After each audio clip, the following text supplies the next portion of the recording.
इनके कदमों से कदम मिला के चलेंगे और एक ही हमारा मांग रहेगा कि पहले हम 10,200 होमगार्ड को या डीटीसी मार्शल हो या पुलिस ड्यूटी के होमगार्ड हो, इनको हमें रिमलाइज करो, 60 साल का लेटर दो, उसके बाद ही आप जो करना हो करना। तो ये तो चीज है कि नहीं भाई, बताओ। तो सबसे पहला लड़ाई हमें यही है, एक खत्म करें, एक खत्म होगा अपने आप हम 60 साल हो जाएंगे।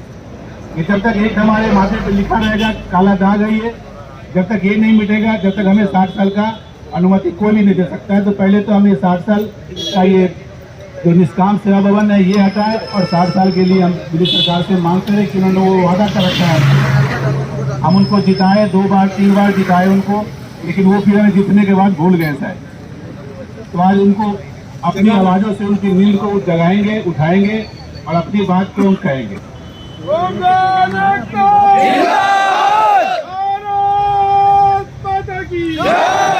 होमगार्ड एकता जिंदाबाद, होमगार्ड एकता जिंदाबाद, भारत माता की जय, भारत माता की जय।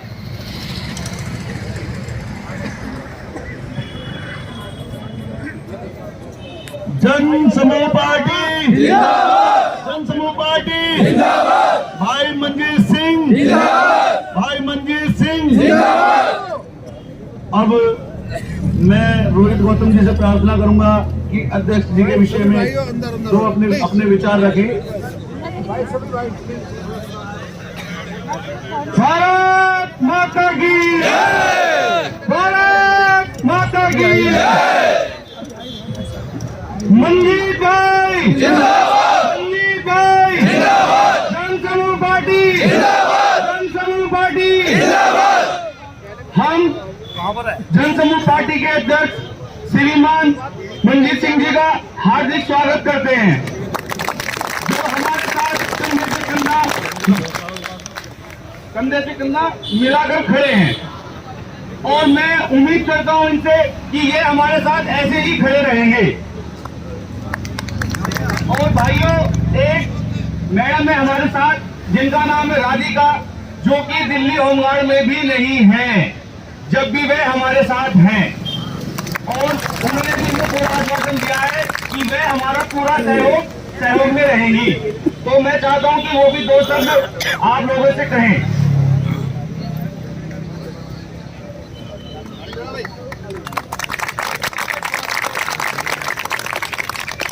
जय हिंद, जय भारत, वंदे वंदे वंदे, होमगार्ड एकता जिंदाबाद, होमगार्ड एकता जिंदाबाद।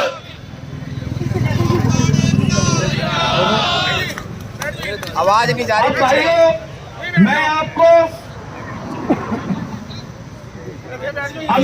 कुछ बातें से अवगत चाहता हूं कि आप उन बातों को जानें। भाई आवाज नहीं जा रही, पीछे फोन आ रहा है, आवाज नहीं जा रही। बैठ जाओ थोड़ा, अच्छा उधर चले जाओ। भाइयों, एक दूसरे को देखते रहना, हम सब एक दूसरे को जानते हैं, पहचानते हैं। कोई भी बाहर का व्यक्ति अगर हो और आपको लगे कि वो संदिग्ध है, तो उसको तुरंत भीड़ में से निकालकर बाहर खड़ा कर दें। सब एक दूसरे को देखते रहें, पहचानते रहें, ठीक है भाइयों। भाइयों, हमारे बहुत से भाई संघर्ष कर रहे हैं, कभी सांसदों के पास जा रहे हैं, विधायकों के पास जा रहे हैं, लेटर लिख रहे हैं, कुछ भी कर रहे हैं, अच्छा कर रहे हैं, करना भी चाहिए। लेकिन भाइयों, मेरा मानना यह है उसका कि हम पूरे हिंदुस्तान में कहीं घूम ले, कहीं भी चले जाएं, लेकिन हमारी नौकरी 60 साल की यहां से होगी, सीएम हाउस से, जो हमारे सामने, क्योंकि हमसे वादा करा था अरविंद केजरीवाल जी ने, किसी और ने नहीं करा था। और यह वादा वो पूरा भी कर सकते हैं, लेकिन उनकी नीयत में कमी है। मैं बताता हूं कैसे।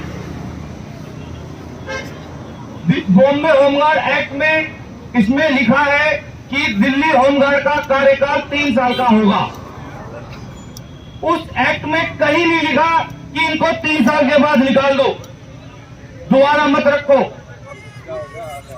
1999 से पहले ऐसा होता था कि होमगार्ड, दिल्ली होमगार्ड का जवान 3 साल के लिए भर्ती होता था और उसको एक दिन का गैप देकर उसके अब पिछले 3 साल के अनुभव के आधार पर उसको अगले 3 साल के लिए रख लिया जाता है।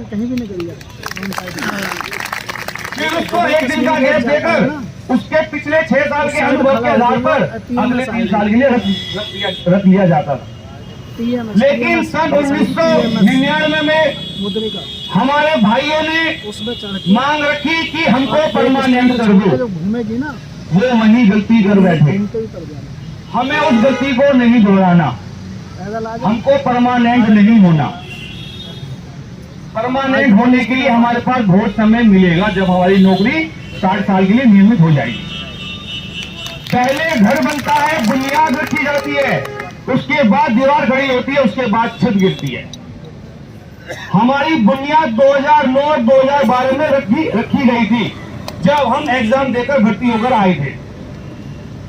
जब 1999 में धरना हुआ, आंदोलन हुआ, उसमें हिंसा हो गई।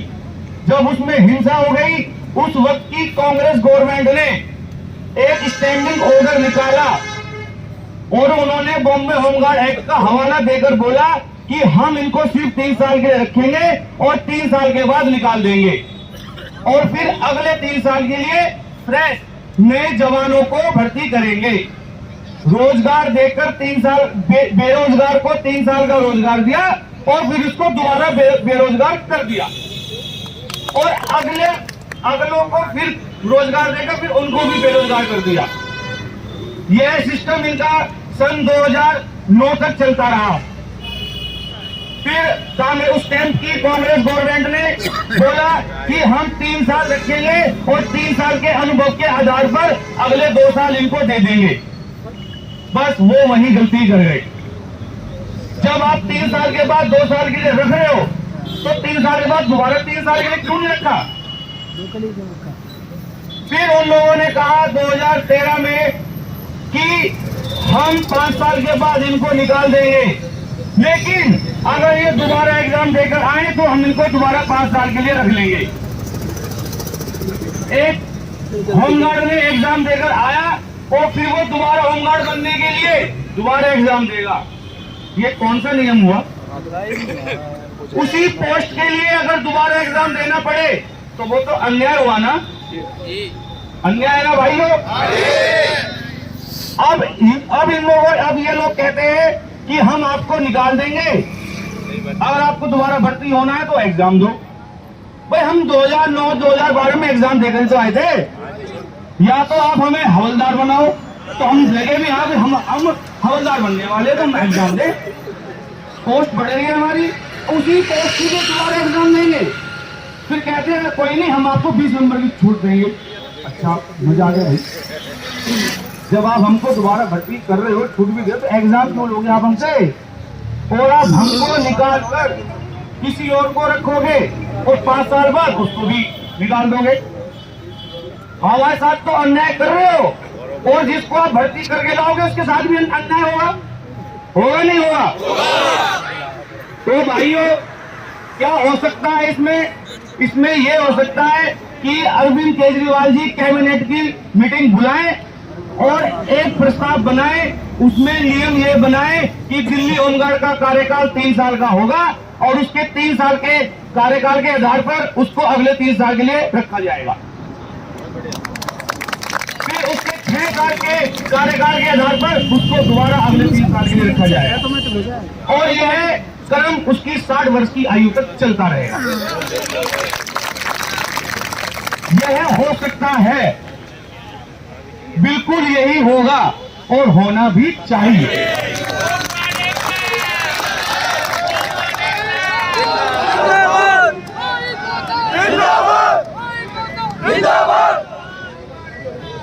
तो भाइयों मेरा मानना यह है कि आप जा रहे हो, अच्छी बात है, कहीं भी जाओ, लेकिन भाइयों काम हमारा सीएम हाउस से ही होगा। हमको यहीं पर ही आके बैठना है, सीएम केजरीवाल जी को बताना है कि आप इस काम को करो और ये हो सकता है बड़े प्यार से होगा। केजरीवाल जी इस प्रस्ताव को बनाकर एलजी हाउस को भेजेंगे, फिर एलजी हाउस उस पर फाइनल अप्रूवल देंगे और वो भी दे देंगे। लेकिन सबसे पहले दिल्ली सरकार ऐसा प्रस्ताव को बनाए, कैबिनेट की मीटिंग को बुलाए, उस पर कैबिनेट की मोहर तो मारे, लेकिन अरविंद केजरीवाल जी इस काम को नहीं कर रहे। हमको ये ही करवाना है।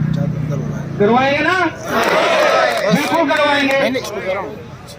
भाइयों, मुझे कहा जाता है कि रोहित गौतम शांत बैठ गया, कुछ नहीं कर रहा, कुछ नहीं कर रहा। भाइयों, मैं सब कुछ करता हूं और सब कुछ करता रहूंगा। ना कभी दिल्ली होमगार्ड के साथ धोखा करूंगा और ना होने दूंगा।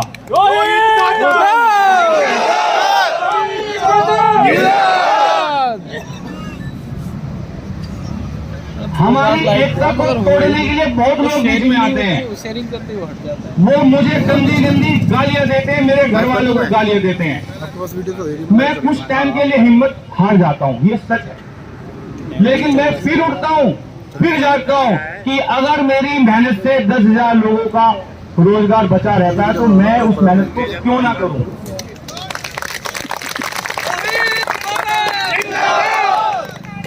भाइयों, इस होमगार्ड की नौकरी कह लो या स्वयंसेवक कह लो, इसने हमको बहुत कुछ दिया है ना।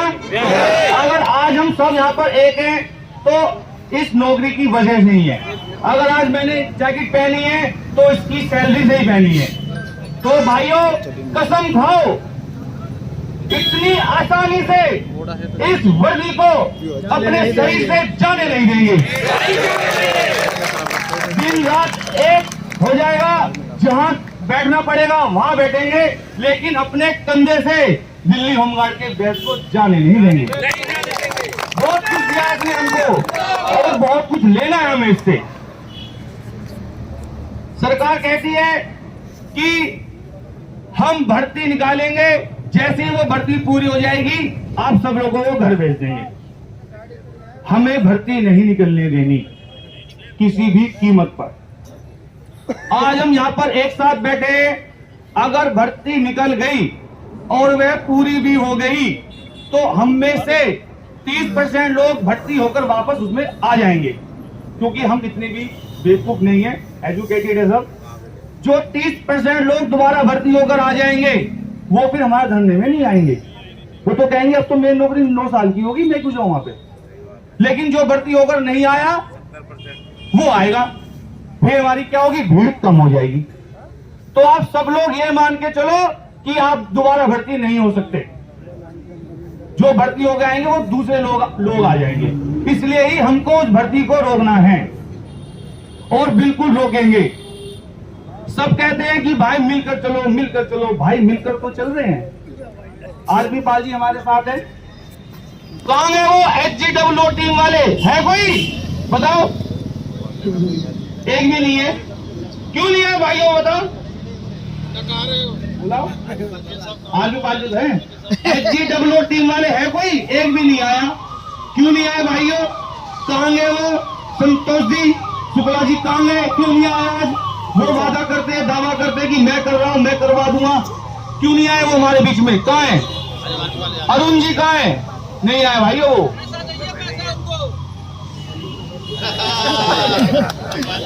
25,000 चाहिए उसे। तो भाइयों, मैं अपनी बात को यहीं पर ही करता हूं समाप्त। बस मैंने आपको बता दिया है कि इसमें क्या हो सकता है। 3+3+3 और ये अरविंद केजरीवाल जी के हाथ में है। कोई विधानसभा का सत्र नहीं चाहिए, सिर्फ कैबिनेट की मीटिंग चाहिए। और वो एक मुख्यमंत्री का अधिकार है कि वो कभी भी अपनी कैबिनेट की मीटिंग को बुला ले और कोई भी प्रस्ताव पे मोहर मार दे। फिर ये प्रस्ताव बना के भेज देंगे एलजी साहब को। एलजी साहब को लगेगा कि हाँ कर देना चाहिए तो वो कर देंगे, और अगर उनको लगता है कि इसमें कुछ कानूनी कमियां हैं तो वो उसको गृह मंत्रालय को भेज देंगे। फिर फाइनल डिसीजन गृह मंत्रालय लेगा।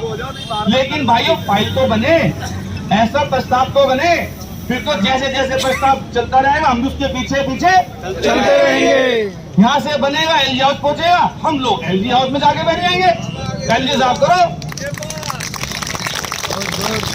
एलजी साहब ने नहीं करा, गृह मंत्रालय में दिया, हम पार्लियामेंट के बाहर जाके बैठ जाएंगे, अमित शाह जी करो। लेकिन भाइयों, उसके लिए हम सबको अपना दर्द सरकार को बयां करना पड़ेगा। सरकार को समझ में नहीं आ रहा कि हो क्या रहा है, सरकार को समझाना पड़ेगा और हम सब मिलजुल के समझाएंगे। और भाइयों, अपनी कोई बात कहना चाहता है, देखो कहते हैं मिलके चलो, क्या मिलके नहीं चल रहे? नहीं चल रहे मिलके। कोई भी जवान ये ना समझे कि मैं थाने में हूँ, मैं डीटीसी में हूँ। अरे भाइयों, सबके कंधे पे दिल्ली होमगार्ड लिखा है। आप नौकरी तो अलग अलग कर रहे हो, कोई डीटीसी में कर रहा है, कोई थानों में कर रहा है, कोई डीडीए में कर रहा है, कोई कोर्ट में कर रहा है, लेकिन कंधे पे तो दिल्ली होमगार्ड लिखा है। अपने आप को मार्शल या थाने वाले मत समझो, अपने आप को एक दिल्ली होमगार्ड का जवान समझो। अब आरवी पाल जी आपसे दो बातें करना चाहेंगे। बहुत बढ़िया।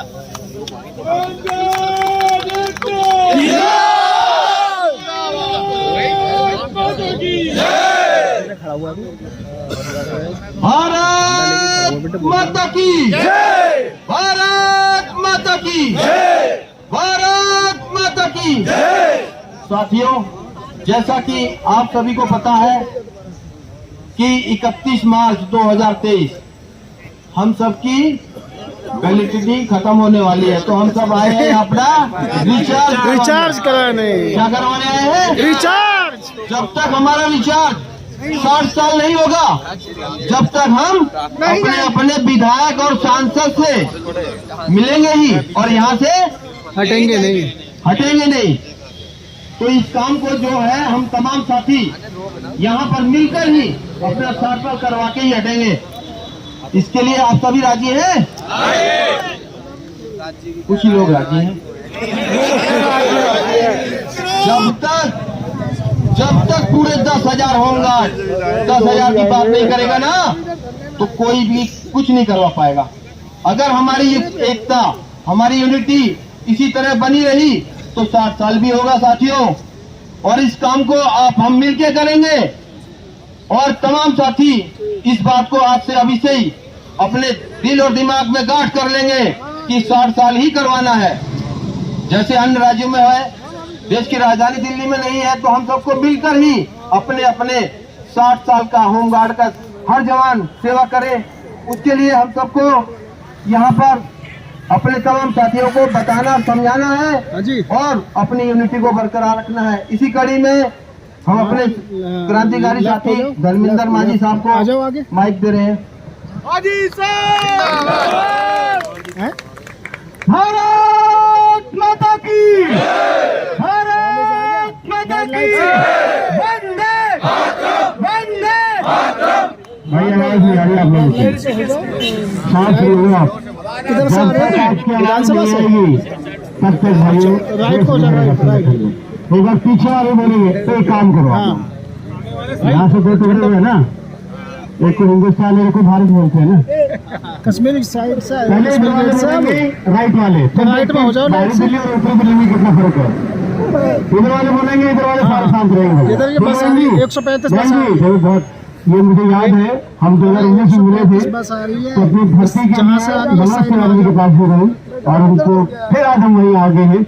वो सारे बातें करेंगे, लेकिन पहले इधर की पार्टी, इधर के सारे शांत रहेंगे, इधर वाली पार्टी बोलेगी भारत माता की, भारत माता की, वंदे वंदे। महिलाएं देख लो, ये महिलाओं की टीम है। यहाँ 3 टुकड़े होंगे भी, अभी महिला हमारी बहनें आई है बहनों से, पीछे रखे ना भाई की। भारत माता की, सुन लो, शर्म कर लो। भारत माता की, ये है मातृशक्ति। अब पीछे वाले सबको आनंद आएगा। भारत माता की, वंदे वंदे। अब सारे बोलेंगे, कसम है तुम अपने बच्चों की, सारे हाथ खड़े करके बोलेंगे, जोर लगा के, भारत माता की, भारत माता की, वंदे मातरम, वंदे मातरम, वंदे मातरम। यही देश हो गया आपसे। यहाँ क्या है, किसी से अलग बैठी है, खाने वाले अलग बैठे हैं, हम तो महिलाएं हैं, हम तो ऐसे नहीं हैं। सारे एक हो जाओ। अलग पार्टी आई है।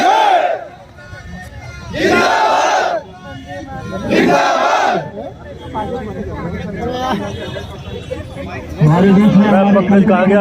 अनिरुद्ध खीजा ने बहुत बहुत धन्यवाद। पंकज कहाँ गया यहाँ से? विजय भारद्वाज जी, आरपी पाल जी, सुरेश जी, बहुत नाम की गिनती मत जाइए, नहीं तो लड़ाई हो जाएगी अभी। अगर माँ ने बोल दिया कि बड़ा बेटा अच्छा है तो मजरा वाला मुंह फुला के बैठ जाएगा। समझ रहे बात को? ये हमारा घर है, नाम में पड़ गए समझ लो वहीं मर गए। साथियों, आप सभी को पता है कि आने वाला 31 तारीख हमारे लिए एक खुशी के लिए गया और एक गम का आने वाला है। वो गम का नाम है, इसलिए कविता सुन लो और कविता के बाद अपनी अपनी राय विचार मशवरा सभी अपने अपने बच्चों को छोड़कर आए हैं। वो कहते हैं, और लहरों से डर कर नौका पार नहीं होती और कोशिश करने वालों कभी हार नहीं होती। जबरदस्त भाई, सामने हो देखो, बोलने वालों को हिम्मत टाइम मिलता भाई, बाकी सारे कंफ्यूज है। किसी को ताली बजाने नहीं आ रहा, दो चार क्यों दोस्ती करवा रहे, मेरी छोड़ दो मत बजाओ। नीरज भाई देखो, बेल्ट की नौकरी वालों का एक ताली का डिफिनेशन होता है 1 2 3, 1 2 3। भाई अब सिविलियन से अलग हो, ज्यादा मत पट पट पट पट करो, ठीक है? सुनते हैं और शुरू करते हैं। लहरों से डर कर नौका पार नहीं होती। भाई फेसबुक पे लाइव हो जाओ, तभी तो पता चलेगा हम लोग कहाँ हैं। भाई जिसके पास अपना एंड्रॉइड फोन है ना, सभी अपने अपने फेसबुक पे लाइव हो जाओ, क्योंकि फेसबुक पे जब आप लाइव हो जाते हो तो पूरी दुनिया को पता चलता है कि सरकार की नीति गलत है और हमारी नीति के कारण ये हजारों परिवार जो है भूखे मरेंगे। सभी आदमी अपने अपने फेसबुक को निकालो अपने मोबाइल से और लाइव हो जाओ। भाई लोग आप लोग पास नहीं रिचार्ज खत्म होने तनख्वाह नहीं मिली, क्या दिक्कत है बता दो, दर्द तो मैं भी समझता हूँ भाई। सारे भाई दोस्तों, हमारी जो बात है वो अपने उसके अधिकार तक पहुंचेगा।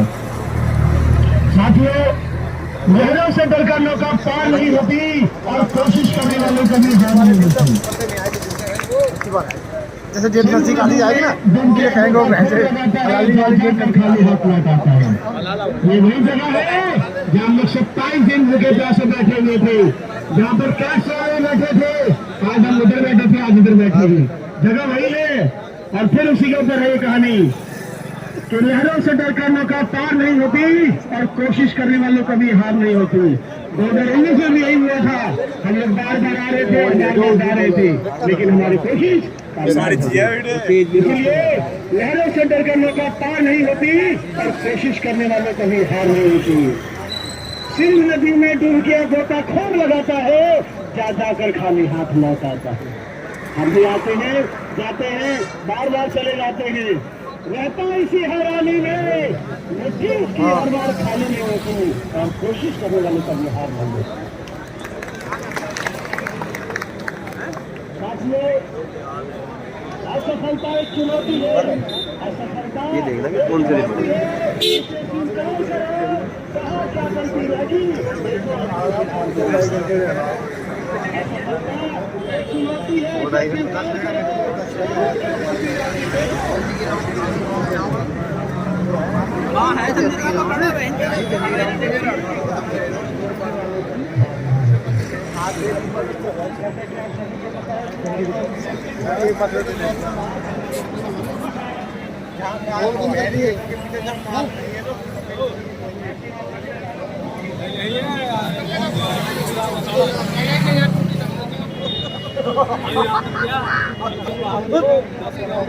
कर दिया पेट में दर्द।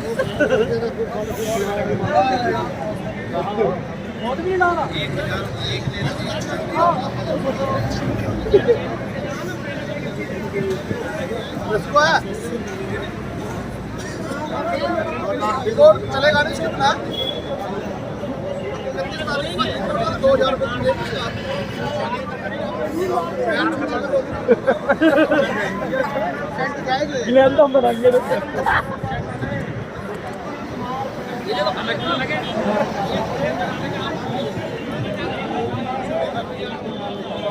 आज दिल्ली होमगार्ड का धरना प्रदर्शन 4/1/2023। ऐसा जनसमूह जिसे देखकर सरकार भी हिल जाए।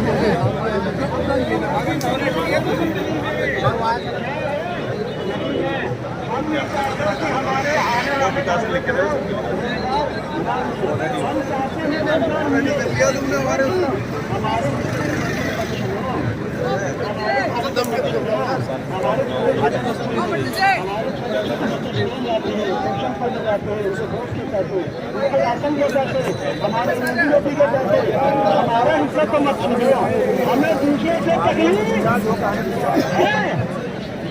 हम यही सरकार से कह रहे हैं कि साथियों, सरकार अगर भर्ती निकालती है निकाले, हमें कोई तकलीफ नहीं है, पर हमें छोड़ के भर्ती निकाले।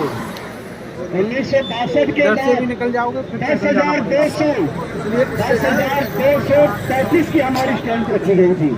1962 के बाद आज तक सरकार ने आजादी के हिसाब से दिल्ली होमगार्ड की संख्या को नहीं बढ़ाया। तो नहीं बढ़ाया, वो सरकार की जिम्मेदारी, सरकार के अपने कार्य है, हमें उससे कोई मतलब नहीं है। लेकिन अगर जब हमारे दिल्ली होमगार्ड के लड़के, चाहे वो दिल्ली डिप्टी में कर रहे हैं, थाने में कर रहे हैं, चाहे कहीं भी कर रहे हैं, जो ड्यूटी कर रहे हैं उसको मत हटाओ। क्या करो? मत हटाओ। और उसके बाद जो भर्तियां बचती है उनको निकालो। सरकार कह रही है कि हम आपको रिजर्वेशन देंगे, 20% का कैटेगरी देंगे। क्या एक बात बताओ, हम ऐसी कंडीशन में है क्या? है क्या? तो हाथ खड़े करके दिखाओ, पीछे वाले भी, पीछे वाले लगता मजबूत है, हाथ खड़े करो, दोनों हाथ, जिससे भगवान ने दोनों सीधे सीधे हाथ दिए। ये तो माता रानी आपके हाथ की लकीरों को नहीं पड़ेगी मेरे भाइयों। जो हाथ खड़ा करेगा भगवान उसकी लकीरों को देखेगा। तो एक बार जोर तालियां बजाते हुए हाथ पीछे।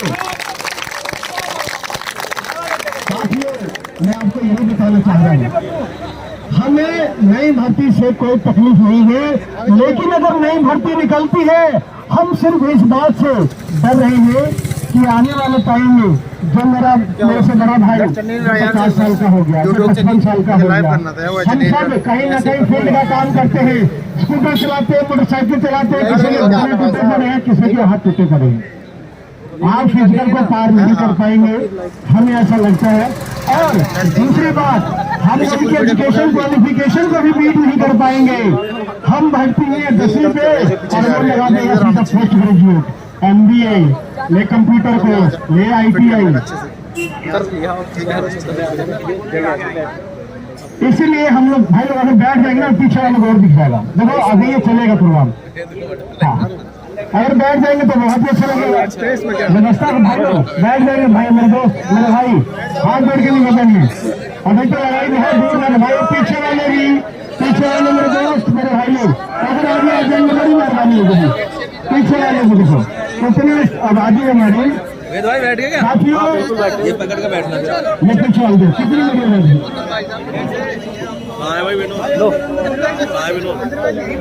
अरे एक बार सभी लोग मैंने कहा हाँ ठीक है, गोली दे रहा है, नमस्ते। मिला हुआ तो भी माइक के अंदर इतनी आवाज नहीं है कि सभी लोग सुन सके। हमें हमारे देवेंद्र मांझी साहब अपनी मेहनत कर रहे हैं, परंतु आप लोगों की चर्चाएं खत्म नहीं हो रही। और ये जो बाहर बैरिकेड के बाहर खड़े हैं, ये हमारे सहयोगी नहीं है, ये कोई डिसिप्लिन नहीं है, बाहर की तरफ है। ये जितने इनके हाथ में झंडे हैं, भारत माता की जय भी बोल रहे हैं, परंतु इस पे अमल नहीं कर रहे। ये सभी लोग अंदर आ जाओ, ये सफेद वाली पट्टी में सारे अंदर आ जाओ। अगर आप लोग ये चाहते हो कि हम सभी लोगों को सफलता मिले, तो पहली सफलता हमारी यही है जो डिसिप्लिन बनाए रखना है। हम लोग बाहर घूमेंगे, यातायात खराब होगा, अभी मंगोलपुरी में हादसा हो चुका है, नहीं हो रहे तो पीछे हो जाओ। अभी सुल्तानपुरी में हादसा हो चुका है,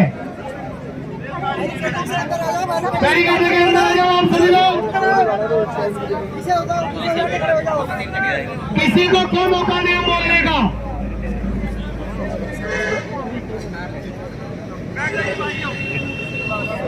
बैठ जाओ, कोई फर्क नहीं बैठने में, जो पीछे होकर बैठ जाओ सभी लोग। देखो, कंपनी कमांडर होने के नाते मुझे केवल एक ही बात आती है, बैठे बैठे सामान। अगर आप लोग आज भी, मैंने आपके के साथ किसी से कोई डिमांड नहीं की, केवल एक चीज मांगी है जिसका नाम